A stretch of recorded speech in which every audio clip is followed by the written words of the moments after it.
और ईरान से एक बड़ी खबर सामने आ रही है। ईरान के राष्ट्रपति इब्राहिम रईसी ने इजरायल को धमकी दी है, बहुत बड़ी धमकी। वो अपने ब्रिगेडियर जनरल सईद रजी मौसावी की मौत का बदला इजरायल से हर कीमत पर लेगा, जरूर लेगा। ये महाधमकी सामने आई है। यहां तक कि ईरान के विदेश मंत्री हुसैन अमीर ने दो टूक कहा कि अब तेल अवीव की उल्टी गिनती शुरू हो गई है। जानकारी आप तक पहुंचा दें कि ईरान के दावों के मुताबिक ब्रिगेडियर जनरल सईद रजी मौसावी को सीरिया के दमिश्क में इजरायल ने मार डाला है। ईरान का दावा है कि ब्रिगेडियर जनरल मौसावी को मारने के लिए इजरायल ने उन पर 3 मिसाइलें यहां पर दागी थी।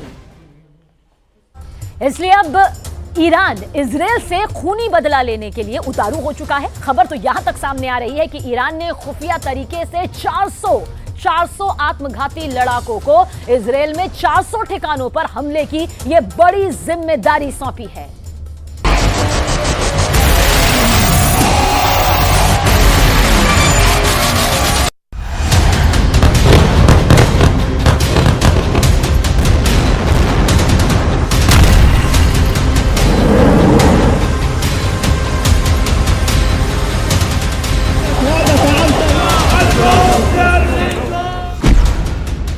इजराइल के अंत की उल्टी गिनती शुरू।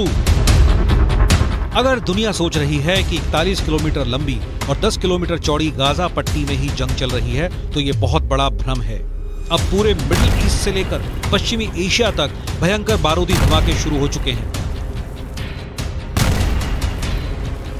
इजराइल गाजा से लेकर लेबनान तक और लेबनान से लेकर सीरिया तक 6 फ्रंट पर जंग करने का दावा कर रहा है, जबकि हमास, हिजबुल्लाह और अब ईरान दावा कर रहे हैं कि उनके लड़ाके इजराइल से तब तक जंग करेंगे जब तक कि इजराइल का वजूद खत्म नहीं हो जाता।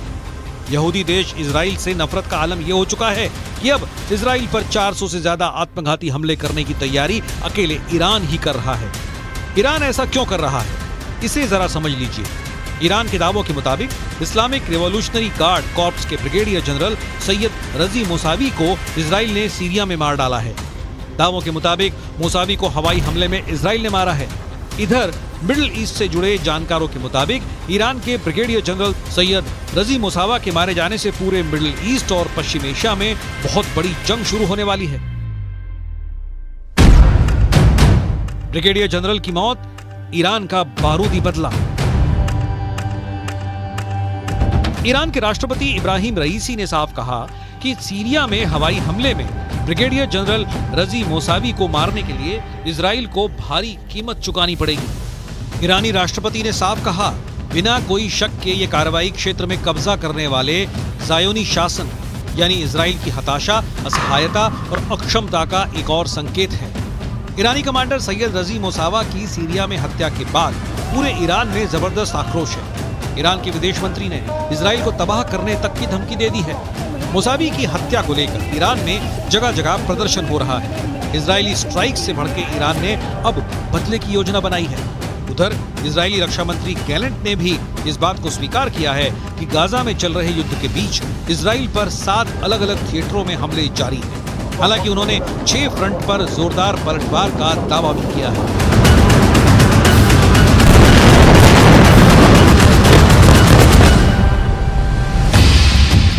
अब सवाल उठता है, आखिर इजराइल ने सीरिया में घुसकर ईरानी कमांडर ब्रिगेडियर जनरल सैयद रजी मौसावी को क्यों मार डाला? आइए कुछ और खास जानकारी भी आपसे साझा करते हैं। दरअसल ब्रिगेडियर जनरल सईद रजी मौसावी की मौत से ईरान बुरी तरह से बौखला गया। ये पूरी डिटेल देखिए, इस वक्त आपके सामने मौजूद है। ईरान ने धमकी दी कि इजराइल के अंत की उल्टी जो गिनती है वो अब शुरू हो चुकी है। साथ ही साथ हम आपको बताने जा रहे हैं कि कैसे सीरिया के उत्तरी पूर्वी दमिश्क में IRGC के ब्रिगेडियर जनरल रजी मौसावी को मारा गया। और ईरानी मीडिया की खबर यहां पर क्या कहती है? ईरानी मीडिया की खबरों के मुताबिक ब्रिगेडियर जनरल मौसावी दोपहर 2 बजे तक ईरानी दूतावास में मौजूद थे। दूतावास दोपहर करीब 1 बजे घर में धमाका होता है और बगीचे में जाकर लाश गिर जाती है। जी हां, दोपहर 3 बजे का वो वक्त था जब ब्रिगेडियर जनरल मौसावी घर पहुंचे। घर पहुंचने के बाद ठीक उसी वक्त ईरानी दावों के मुताबिक इजराइल की 3 मिसाइलों ने ब्रिगेडियर जनरल सईद रजी मौसावी के घर को कुछ इस तरह से उड़ा दिया। और इसके बाद आपको ये बताते हैं हुआ क्या। चश्मदीदों ने जो देखा उसके मुताबिक अब आपको बता रहे हैं। इजरायली मिसाइलों का धमाका इतना जोरदार था, इतना जबरदस्त और खौफनाक था कि ब्रिगेडियर जनरल सईद रजी मोसावी का शव जो है वो घर से उछलकर कुछ इस तरह से बगीचे में जा गिरा। सोचकर ही रोंगटे खड़े हो जाते हैं, दहशत भर जाती है और उनका पूरा घर देखिए किस तरह से तबाह यहां पर हो जाता है। हम बात कर रहे हैं उत्तर पूर्वी दमिश्क सीरिया, दोपहर 3 बजे और घर में धमाका होता है और लाश जो है वो बगीचे में गिर जाती है। बताया यह भी जा रहा है कि मोसावी ईरानी सेना के कमांडर कासिम सुलेमानी के सहयोगी थे, यानी कि सहयोगी यहां पर बताए गए जिन्हें अमेरिका ने साल 2020 में मार गिराया था। ये वो साल था, साल 2020। लेकिन जबकि इजराइल का जो दावा है वो है इस्लामिक रिवॉल्यूशनरी गार्ड कॉर्प्स के ब्रिगेडियर जनरल सईद रजी मोसावी सीरिया में ईरान के सैन्य अभियानों को कोऑर्डिनेट कर रहे थे, यानी जिनका जिक्र इस वक्त हम यहां पर कर रहे हैं। हिजबुल्लाह को हथियार सप्लाई कर रहे थे और हमास की भी पूरी मदद कर रहे थे। इजराइल का भी यह दावा है कि मोसावी लगातार इजराइल पर हिजबुल्लाह से हमले यहां पर करवा रहे थे।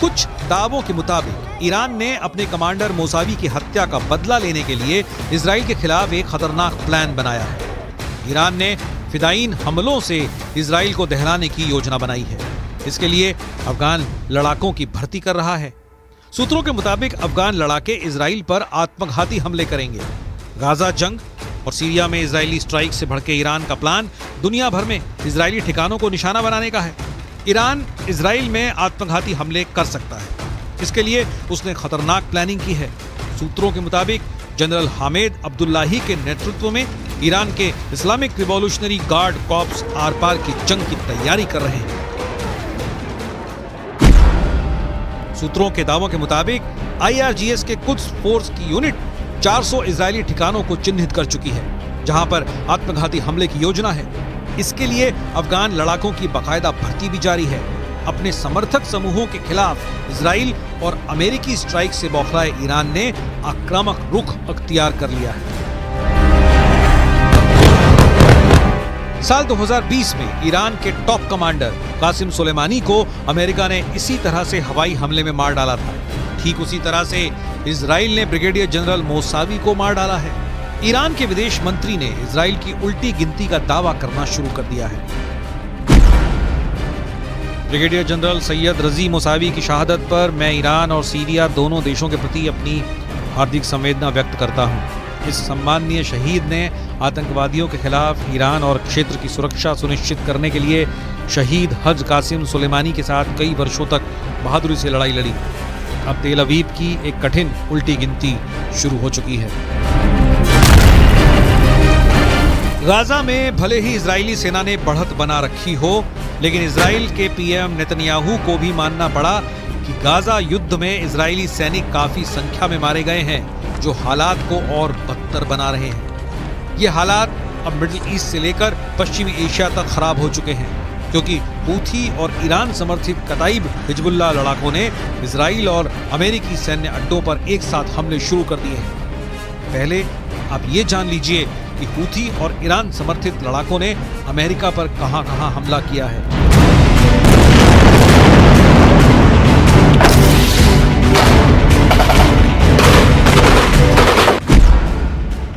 अमेरिका ने यह तो नहीं बताया कि ईरान समर्थित लड़ाकों ने अमेरिकी सेना पर कब हमला किया था, लेकिन यह जरूर बताया कि उत्तरी इराक में मौजूद अमेरिका के एरबिल एयरबेस पर ड्रोन से हमला किया गया था। अमेरिकी रक्षा सचिव लॉयड ऑस्टिन के मुताबिक इराक में अमेरिका सैनिकों पर यह हमला ईरान समर्थित कताइब हिजबुल्लाह के लड़ाकों ने किया था। इराक में ईरान समर्थित कताइब हिजबुल्लाह के लड़ाकों के इस हमले में वैसे तो कई अमेरिकी सैनिक घायल हुए, लेकिन 3 सैनिक बेहद गंभीर रूप से घायल हैं। कताइब हिजबुल्लाह ने अमेरिकी सैनिकों पर ड्रोन से हमले कैसे किए, इसकी जानकारी नहीं दी गई और न ही घायल अमेरिकी सैनिकों के नाम बताए गए।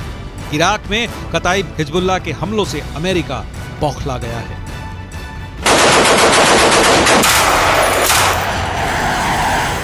मिडिल ईस्ट से लेकर पश्चिम एशिया तक इजराइल और अमेरिकी सैन्य ठिकानों पर हो रहे हमले साबित कर रहे हैं कि ईरान रूस की शह पर अब जंग में खुलकर कूदने लगा है। हूथी चुन चुनकर समंदर में इजराइल और अमेरिकी जहाजों और टैंकरों पर हमले कर रहा है। यही वजह है कि अब अमेरिका ने ईरान के कताइब हिजबुल्लाह के लड़ाकों पर ऐसा भीषण हमला किया है जिसकी वजह पश्चिम एशिया में जंग तेज होने के दावे किए जाने लगे हैं। हम आपको बताते हैं कि अमेरिका ने ईरान के कताइब हिजबुल्लाह लड़ाकों पर जोरदार एयर स्ट्राइक की है। जरा देखिए कैसे। अमेरिकी रक्षा सचिव लॉयड ऑस्टिन के मुताबिक अमेरिकी सेना ने ईरान समर्थित कताइब हिजबुल्लाह पर भीषण हवाई हमले किए हैं। कताइब हिजबुल्लाह पर अमेरिका ने ये हमले इराक और सीरिया में किए हैं। सोमवार यानी 25 दिसंबर को अमेरिकी सेना ने कताइब हिजबुल्लाह पर हमला किया था। लड़ाकू विमानों और मिसाइलों से ईरान समर्थित कताइब हिजबुल्लाह लड़ाकों के 3 ठिकानों को अमेरिकी हमले में तबाह करने का दावा किया गया है। खबर के मुताबिक अमेरिकी सैनिकों के घायल होने के बाद राष्ट्रपति जो बाइडेन ने ईरान समर्थित मिलिशिया समूहों के खिलाफ जवाबी कार्रवाई का आदेश दिया था, जिसके बाद ये हमले किए गए। अमेरिकी सैन्य बलों ने इराक में कताइब हिजबुल्लाह और कई समूहों की ओर से इस्तेमाल की जाने वाली 3 ठिकानों पर हमले किए। ये सटीक हमले इराक और सीरिया में अमेरिकी अधिकारियों के खिलाफ ईरानी प्रायोजित मिलिशिया हमलों का जवाब है। कताइब हिजबुल्लाह सरीखे समूहों ने आर्बिल एयरबेस पर हमला किया था।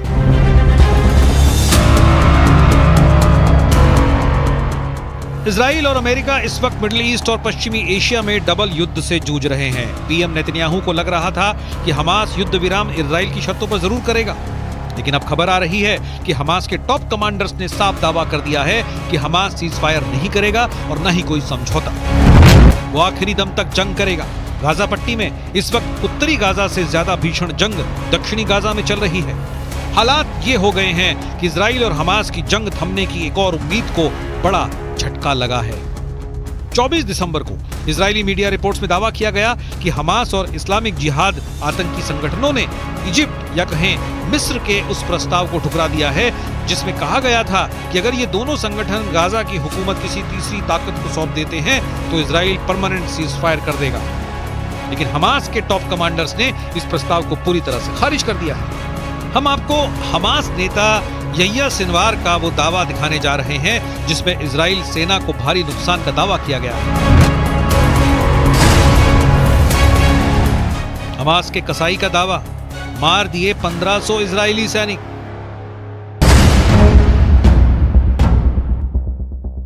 इजराइल की मीडिया रिपोर्ट के मुताबिक हमास के टॉप नेता और कमांडर यहिया सिनवार ने दावा भी किया कि हमास की सैन्य शाखा अल कसम ब्रिगेड ने 5000 से अधिक इजरायली सैनिकों को निशाना बनाया और उनमें से करीब 1500 इजरायली सैनिकों को मार डाला है। हालांकि ऐसा कोई आंकड़ा इजराइल की ओर से जारी नहीं किया गया है। हमास नेता सिनवार ने इजरायली सैन्य उपकरणों को नष्ट करने की संख्या के बारे में भी बढ़ा चढ़ाकर दावा करते हुए कहा कि हमास ने 750 इजरायली सैन्य वाहनों को तबाह कर दिया है। सिनवार ने इजराइल का जिक्र करते हुए कहा कि उसके कब्जे को मान लेने की शर्तों पर कभी समझौता नहीं होगा और न ही हमास कभी सरेंडर करेगा।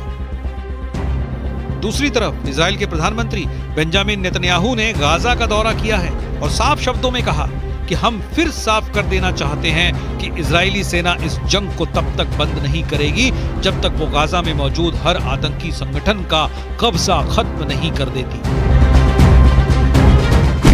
אמש שוחחתי שוב עם הנשיא ביידן. אני מעריך את עמדתה האיתנה של ארצות הברית במועצת הביטחון, עמדה שתומכת במאמץ המלחמתי שלנו. אמרתי אתמול לנשיא ביידן שאנחנו נילחם עד לניצחון המוחלט. ייקח כמה זמן שזה ייקח. हालांकि इजराइल के भीषण हमलों से गाजा लगभग तबाह हो चुका है। जरा देखिए फलस्तीनी किस हालात में पहुंच चुके हैं। इजराइल के ऑपरेशन स्वॉर्ड ऑफ आयरन के तहत इजराइल ने सबसे ज्यादा भीषण हमले उत्तरी गाजा में किए हैं। साल 2023 में गाजा पट्टी में हुए इजरायली हमलों में अब तक 1 लाख से ज्यादा इमारतें गाजा में तबाह हो चुकी हैं। उत्तरी गाजा की लगभग 11 लाख की आबादी में से 85% फलस्तीनी हमास समर्थक भाग चुके हैं। ज्यादातर फलस्तीनी उत्तरी गाजा से दक्षिणी गाजा की तरफ भागे हैं। इजराइल की IDF का दावा है कि उसने 7 अक्टूबर से अब तक 22,000 से अधिक टारगेट्स पर हमला किया है और उन्हें तबाह कर दिया है। 80 दिनों से ज्यादा की जंग में इजराइल ने हमास के हर उस ठिकाने को तबाह किया है जहां से हमास या तो हमला कर रहा था या फिर उसके लड़ाके छिपे हुए थे।